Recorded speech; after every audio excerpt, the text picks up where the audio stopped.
Trudeau साहब को गुस्सा क्यों आता है? Whoever thought or believed that the Canadian Prime Minister Justin Trudeau would become the flavor of the season in India, nay, the world over, not for nice reasons but all the wrong ones.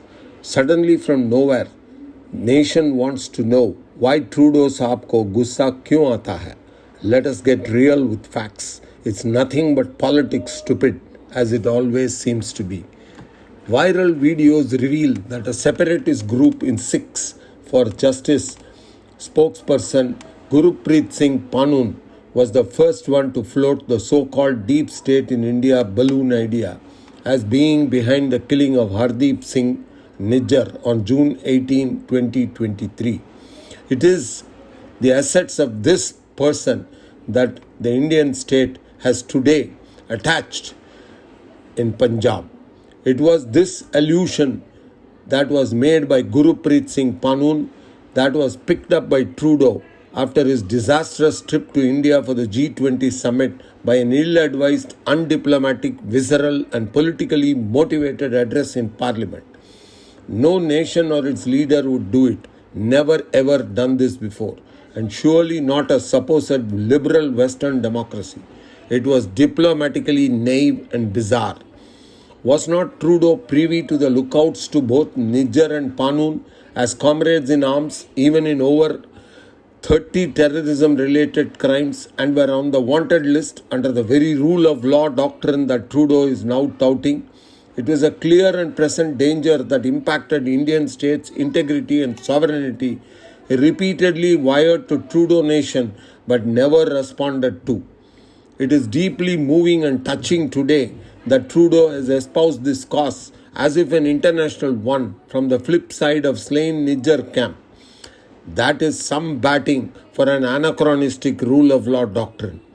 One is rudely reminded of the Canadian government's welcoming response to the killing of Osama bin Laden in Abbottabad by US Marines as one with cautious optimism. The statement released by the Prime Minister's office then on May 2, 2011 expressed Canada's sincere condolences to the families of the victims of 9/11 and noted that bin Laden's death was a victory for justice and the rule of law. Is it the same rule of law that Trudeau Bhaiya is dancing now to an ill-tuned Bhangra music? Forget not that the notorious Jaspal Atwal was disinvited by the Canadian PM's event in India during his recent G20 summit visit because of his antecedents as a convicted former member of an illegal Sikh separatist group. Atwal was convicted in 1986 for attempting to murder Malkiyat Singh Sidhu, a Punjab cabinet minister in Vancouver Island. He was also convicted in an automobile fraud case, lovely company that Justin Trudeau sought, revealing where his allegiances lay. Atwal's invitation to the event was met with outrage from many people, including Indian government officials and Sikh Canadians who have condemned his past actions. The Canadian government was forced to rescind the invitation in order to avoid damaging relations with India. Is this the rule of law Trudeau is talking about now? The Canadian government's response to the killing of Osama bin Laden was generally well received by the Canadian public.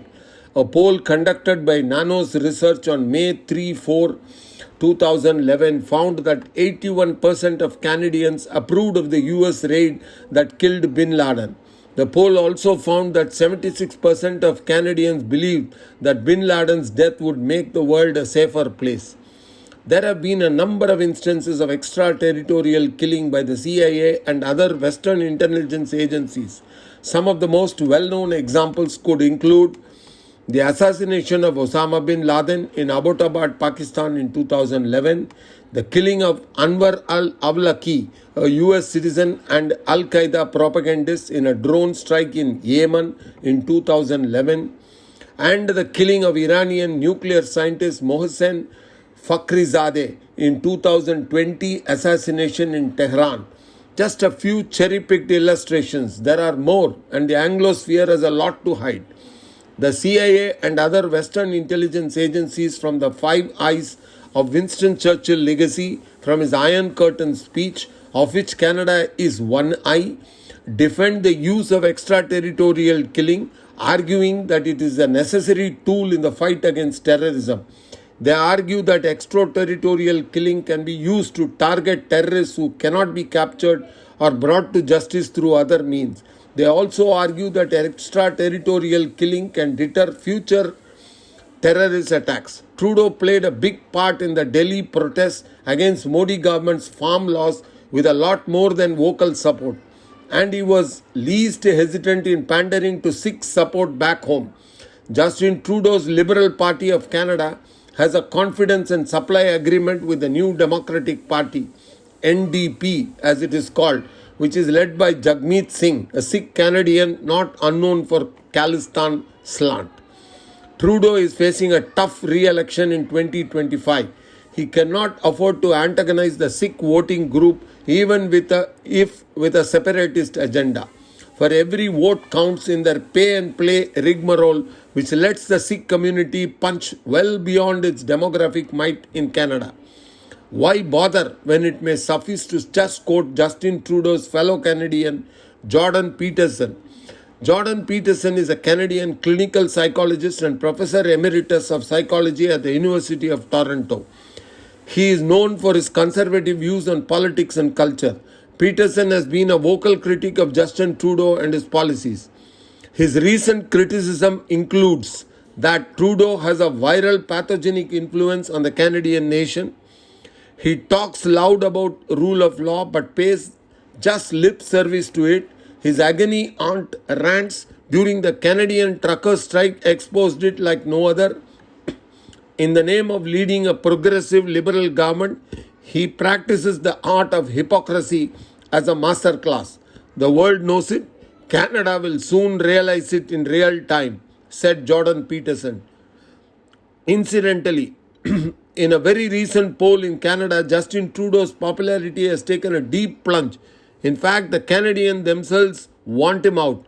Do we need to say more?